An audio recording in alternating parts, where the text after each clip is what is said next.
God, I'm running so late. Why do they have to keep changing the clocks? Oh my God, I had no time for coffee. Welcome to my channel, Life is the Story. My name is Belinda Farage, and oh my gosh, the time change. It's a double-edged sword. I mean, you do get an extra hour.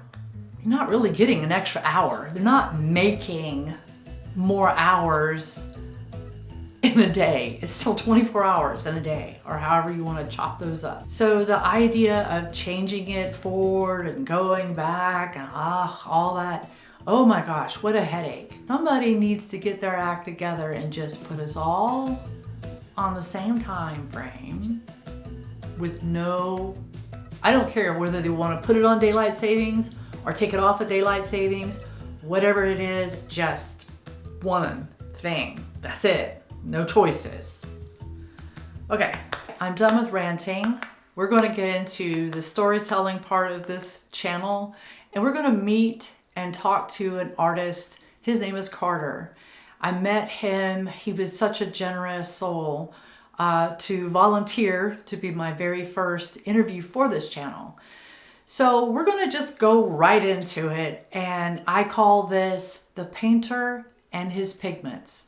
We'll talk about it after this video. I like to say stay free from all forms of oppression, suppression, and depression. The feeling that I get when I'm doing it, I do look for excitement. I'm a very passionate dude, so I really do look for your eyes to go like this.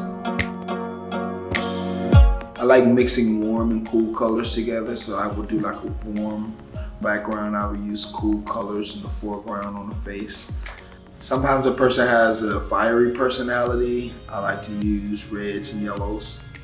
I like that when you blend, like for instance, to make a brown or cream, you have to use a little red, a little yellow, and then a pinch of green. If you want the skin to be lighter, you put more yellow. If you want the skin to be darker, you put more green. Isn't that cool?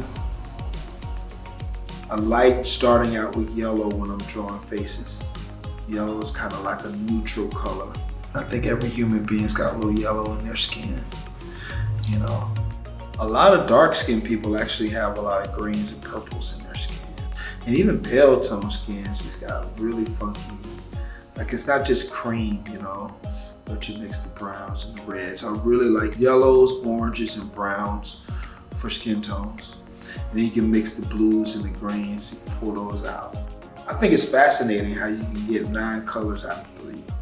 So like, for example, the prints here, I wanted to use the neon, the pinks, because I had it. So when I was picking the image of him in concert, I was thinking the flashy lights, you know what I mean? I wanted it to be bright, you know, the picture that I took that from was a bright picture, you know, it was like blinging, his jewelry was blinging and stuff. So I really just kind of work with the colors I have at the time. You know how they say it's levels to this in life? Well, in paint it's layers. So that kind of helps me, you know. Every skin starts at a yellow or white like this, a white yellow for me. And then I would either add a little brown, red and orange, or brown if they were darker skin. And if they were lighter skinned, I just go the opposite way. Mix in a little pink, a little red with the white, get like a little pink as you get lighter in pigmentation and skin tone. I want to get a little white or a little pink in there because you can see the blood veins a little bit, you know. You see the blood a little bit more. And as far as colors, as far as like dynamic colors, I've been working with a lot of neons, having a lot of fun with glow paint parties. So this is kind of fun. I was at the pre-college program at the Atlanta College of Art. We had an instructor, and he said, you know, when you look at a piece, you want your eyes to do like that. You want it to immediately go all over the piece, you know, and that's kind of what I think when I'm putting colors into a piece. Like this Hamza piece, this Hand of Fatima piece, this is the second one that I've done, but the colors that I'm choosing to use makes people's eye go. Well, if I'm doing a portrait, just a regular portrait drawing, I like to use color pencils when I'm doing people's portraits. So sometimes I use a purple or, you know, a green, or with some people, and they be like, well, I never imagined I could look like that in blue or pink or something like that. So I like to kind of bring personality out in a sense. Like when I'm drawing a really beautiful lady, I might draw her in red. You know, if I'm drawing a strong man, I may draw him in black and white, you know, stoic. If I'm drawing a kid, I may draw him orange, you know, happy, like baby blues, really cool for kids. They like to see themselves in the baby blues. And this new clear coat thing that I put on the paintings just makes it shine and gloss, really cool. Using the polyurethane brightens my colors. And I didn't know that up until a year ago when I started clear glossing my murals. And I started clear glossing the paintings and taking $150 to a $300 piece, you know what I'm saying? It's really been a blessing. I just sold a Kobe last night, Kobe Bryant piece. It was really cool, unexpected, and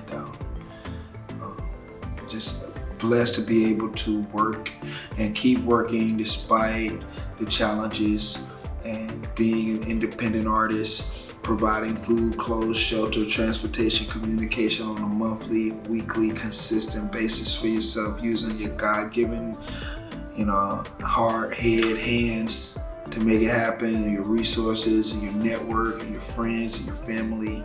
It's an absolute blessing. I could be clocking in for somebody, I'm saying, doing that 9 to 5 rut, you know what I'm saying? But I like the 25/8 rut. You know what I'm saying? I go for the 25/8 rut over the 9 to 5 rut. I'm sorry. You know what I'm saying? It is what it is, and it ain't what it's never gonna be. Stay free. Oppression from outside, unseen forces.